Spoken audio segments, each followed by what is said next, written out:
Beware of cultists. They are unconscious, unethical deceivers and killers. They not only perform animal sacrifice for self-ingratiation, they also use all forms of trickery to exploit innocent and gullible people for money or their body parts, which they either sell or use in rituals to try to make themselves or their clients stronger, richer, or satisfied with their services.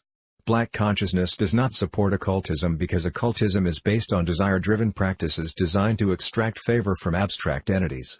Cultism comes in many forms and has existed within societies globally since the beginning of recorded time. Cultism is a ritualistic practice in which individuals, groups, and even entire cultures attempt to covet favor from the idols and abstract entities they create for comfort, protection, and favor.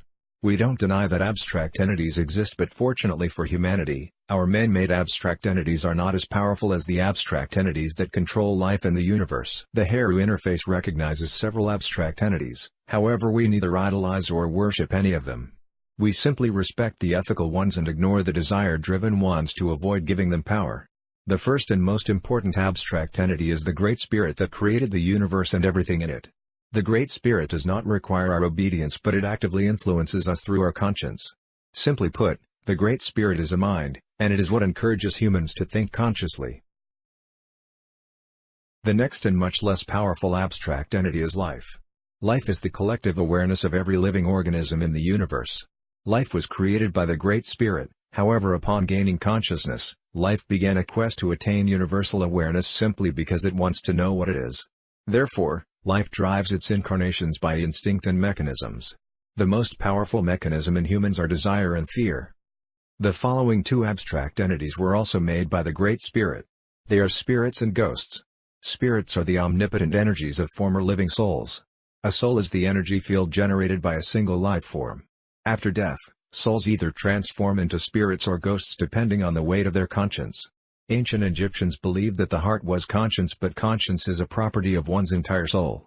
Ghosts therefore are immature souls who remain trapped on earth after a life form dies.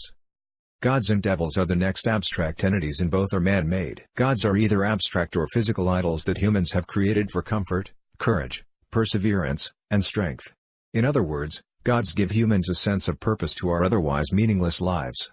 Most gods have been good for humanity, specifically the mystery god of the Jews, which the Romans adopted and transformed into Christianity.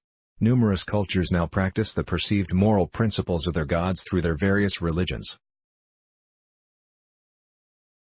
Unfortunately, the mechanisms of the life entity are too strong for most religious leaders, so they become corrupted by a desire to over-exaggerate what their god desires of them, or they begin to exploit people in the name of their gods. They rape children and young girls and rob money from their churches to enrich themselves. If you didn't get it yet, desire is the mechanism that gets misrepresented as the devil.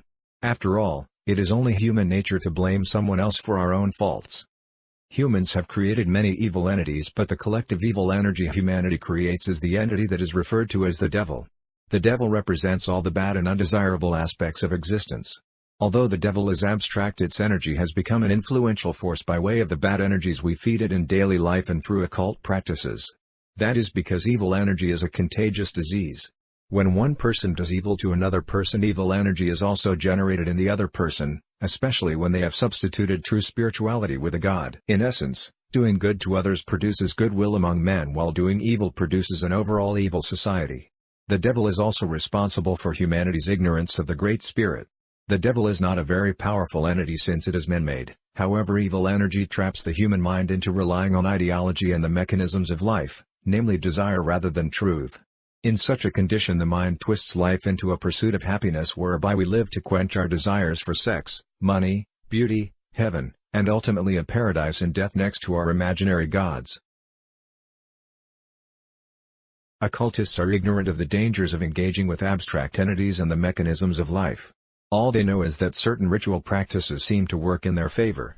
They work because ghosts and evil entities are attaching entities that use humans to enter and manipulate the physical world. This is the reason why we as black people have such a hard time progressing in life. We are victims of evil, therefore we self-hate and perpetuate evil throughout our communities. We use desire dependency to destroy our women sexually and emotionally, and our women reciprocate the favor by hating us, hating themselves, and corrupting our children. In many areas of Africa today, cultism is running rampant. Innocent men, women and children are becoming victims of ritual practicing thugs who terrorize entire communities. Average men and women are turning to cultists to try to get themselves out of impoverished conditions, while some others simply do it for greed. Decades ago we used to only hear of cases involving albino people being targeted by ritualists for their genitals, but today the situation has gotten 1,000 times worse. Cultists have taken what used to be the tribal ritual sacrifices of animals such as chickens and goats to a new level where not even innocent children are safe from harm. One man was arrested recently when neighbors discovered that he had killed his own son and dismembered him to sell to ritualists for money.